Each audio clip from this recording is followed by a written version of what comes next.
Pemirsa, Pusat Pelaporan dan Analisis Transaksi Keuangan atau PPATK mencium adanya transaksi judi online dalam dompet digital atau e-wallet. PPATK pun membuka peluang memblokir e-wallet yang terindikasi terlibat tindak pidana.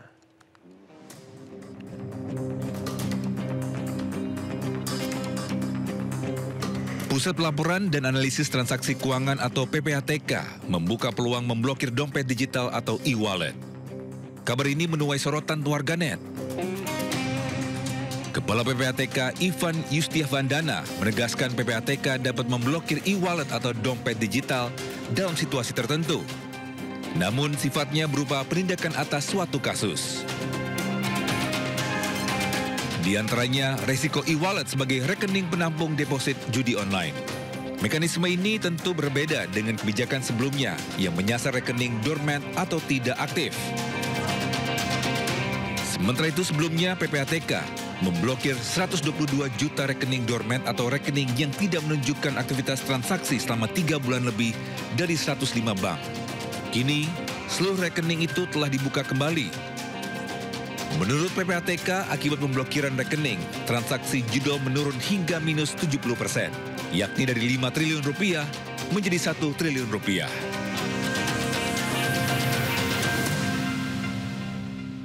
Pemirsa, mantan Duta Besar Republik Indonesia untuk Amerika Serikat Dino Patijalal menyebut kematian diplomat muda Arya Daru Pangayunan janggal. Menurutnya, diplomat muda biasanya antusias akan berkarir ke luar negeri. Apalagi Finlandia merupakan salah satu negara idaman diplomat.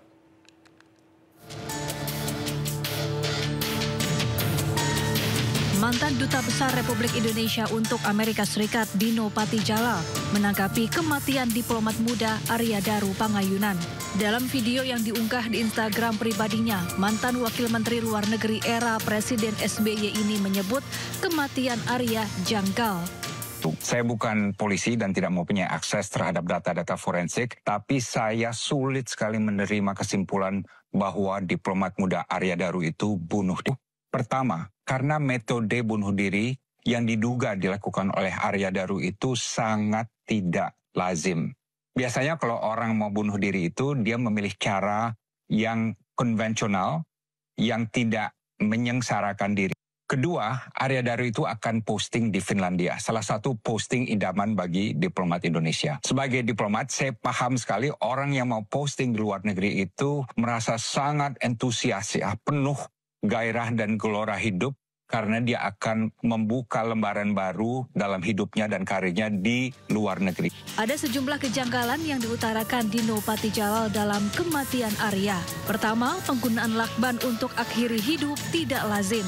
Kedua, berdasarkan pengalamannya, Dino menyebut diplomat muda akan antusias hidup dan berkarir di luar negeri.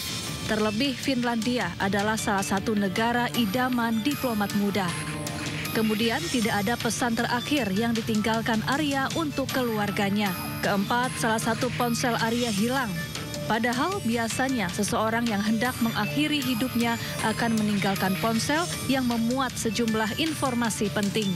Selanjutnya, Dino mempertanyakan tidak adanya sidik jari Arya di salah satu ponsel Arya yang ditemukan polisi. Selain itu, rekaman CCTV yang beredar pun tidak lengkap.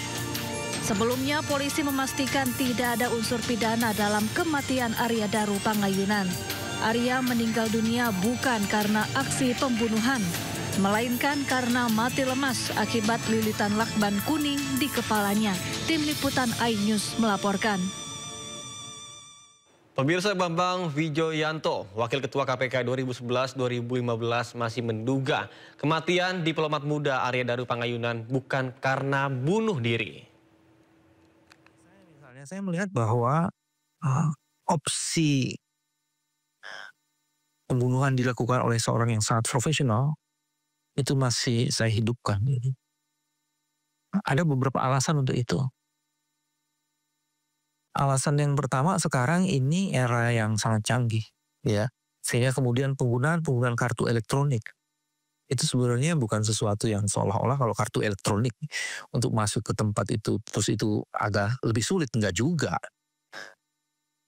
Maksud apa, penggandaan kunci, ya penggandaan kunci elektronik itu sesuatu yang bisa dilakukan. Terus yang lainnya adalah yang lebih penting gini. Kalau orang bunuh diri itu biasanya ya dia akan membuat wasiat atau memberitahukan kira-kira kenapa alasannya bunuh diri gitu, kayak gitu. Ada seperti itu.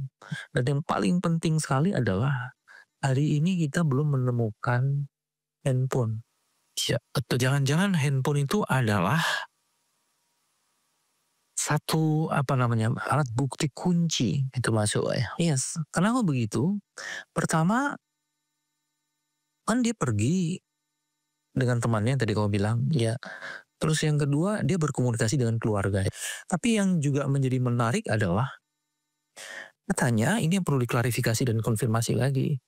Keluarganya Sambut hari ulang tahun ke-80 kemerdekaan Republik Indonesia, 8 pasangan muda-mudi Bantul, Yogyakarta mengikuti nikah massal. Sindo Malam Makassar kembali, tetaplah bersama kami.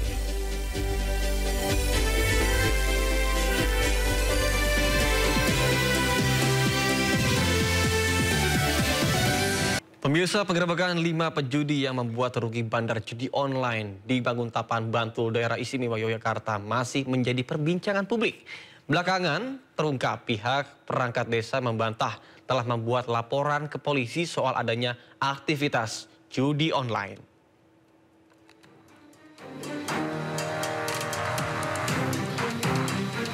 Rumah berukuran 3 x 3 meter persegi dan berdinding triplek ini menjadi lokasi penggerebekan polisi.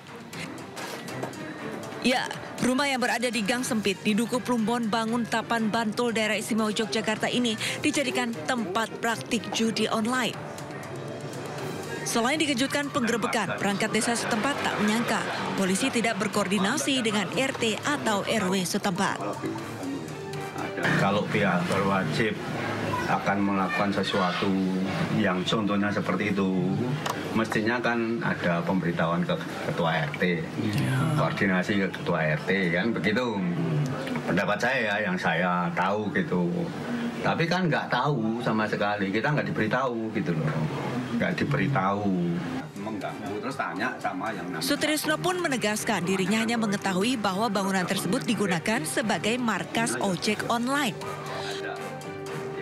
Warga juga tidak curiga dengan aktivitas penghuninya. Pasalnya di lokasi sekitar banyak terdapat indekos mahasiswa. Kini kelima tersangka judi online di rumah tersebut sudah diamankan polisi. Dari Bantul, Yogyakarta, Trisna Purwoko, Ainis melaporkan. Sebelumnya, Polda Daerah Istimewa Yogyakarta memastikan terbongkarnya aktivitas judi online di Banguntapan, Bantul karena laporan dari masyarakat, bukan dari bandar judi online.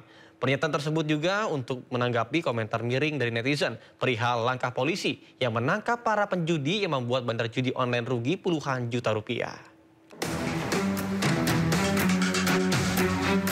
Kepolisian Daerah Istimewa Yogyakarta buka suara soal viralnya narasi di media sosial terkait judi online setelah polisi menangkap 5 pemain judi online di Banguntapan, Bantul, Yogyakarta beberapa waktu lalu. Warganet menyoroti penangkapan 5 pemain judi online tersebut yang mengakali bandar judi online dengan sistem promo. Beragam pertanyaan dan komentar mulai dari siapa yang membuat laporan, apakah itu bandar judi online, hingga kenapa bukan bandarnya yang ditangkap. Direktur Reserse Kriminal Khusus Polda Daerah Istimewa Yogyakarta AKBP Saprodin menepis berbagai tudingan netizen dan menegaskan pengungkapan kasus tersebut bukan karena laporan dari bandar. Soal laporan, di mana tugas polisi itu mau ada laporan atau tidak, kalau sudah itu merupakan kejahatan, pelanggaran hukumnya wajib. Gitu. Jadi kalau sampai mengejar pelapor memang sudah hasil lidik dan semuanya masyarakat yang baik mau melaporkan polisi itu sudah jempol dan tugas kami melindungi pelapor. Polisi memastikan penangkapan pelaku judi online tersebut hasil tindak lanjut kepolisian atas laporan masyarakat yang curiga ada aktivitas di sekitar lokasi bermain judi online. Penindakan judi online tersebut juga murni tindakan penegakan hukum.